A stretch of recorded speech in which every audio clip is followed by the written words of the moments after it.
Israel के लिए खबर अच्छी नहीं है दोस्तों, और यह बुरी खबर कहीं और से नहीं, उसके सहयोगी अमेरिका से आ रही है। खबर यह है दोस्तों कि अमेरिका इस्राइल को हथियार देना बंद कर सकता है। बाइडेन प्रशासन यह सख्त कदम क्यों उठा रहा है दोस्तों, इस पर गौर कीजिएगा। अमेरिका ने इस्राइल को एक 30 दिन का 30 डेज अल्टीमेटम दिया हुआ था कि आप गजा और लेबनान में राहत सामान पहुंचने दीजिए, मदद पहुंचने दीजिए। मगर हो क्या रहा है, इस्राइल ऐसा करने से मना कर रहा है।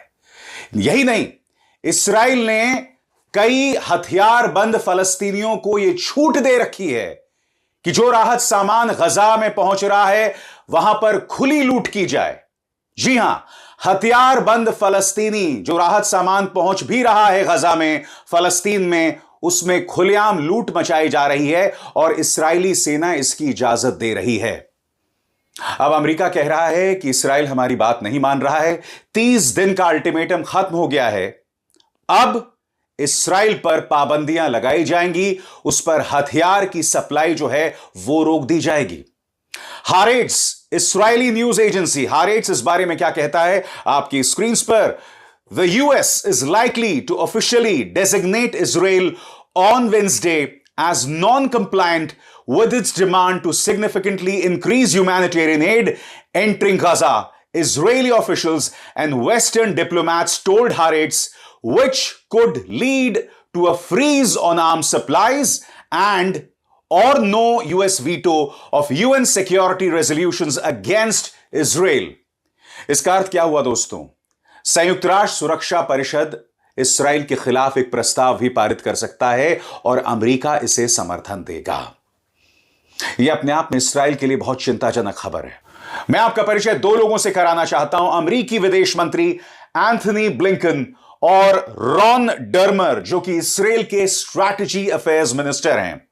इन दोनों के बीच में मुलाकात हुई है और मुलाकात के कोई बहुत अच्छे नतीजे नहीं निकले हैं इस गतिरोध के समाधान को लेकर।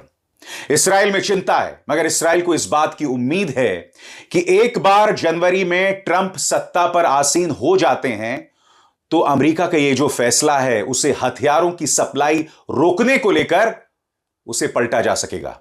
मगर इस्राएल भी इस बात को मान रहा है कि इस फैसले से उसे जबरदस्त नुकसान होने वाला है। मैं आपको यह भी बतलाना चाहता हूं दोस्तों कि राहत सामान पहुंचाने को लेकर क्या खबरें आ रही हैं आपकी स्क्रीन पर।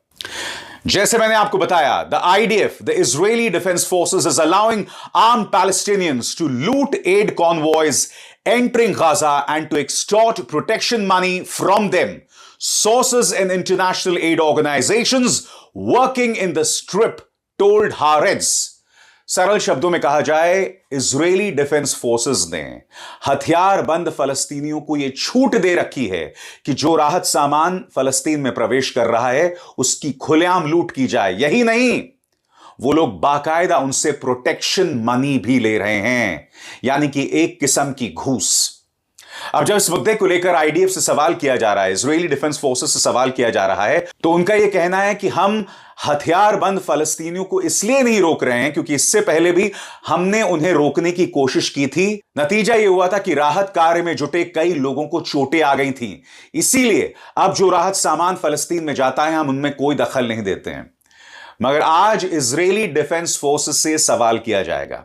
चलिए, आपके मन में अचानक ममता जाग उठी उन राहत कर्मियों के लिए जिनकी वजह से आप हथियारबंद फलस्तीनियों को रोक नहीं रहे हैं, मगर सवाल यहां किया जाएगा कि आप उनसे प्रोटेक्शन मनी क्यों ले रहे हैं, फिरौती क्यों ले रहे हैं।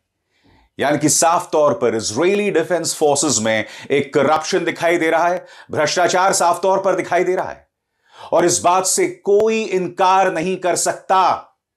इस बीच हर गुजरते दिन के साथ इस्राएल की बर्बरता जारी है।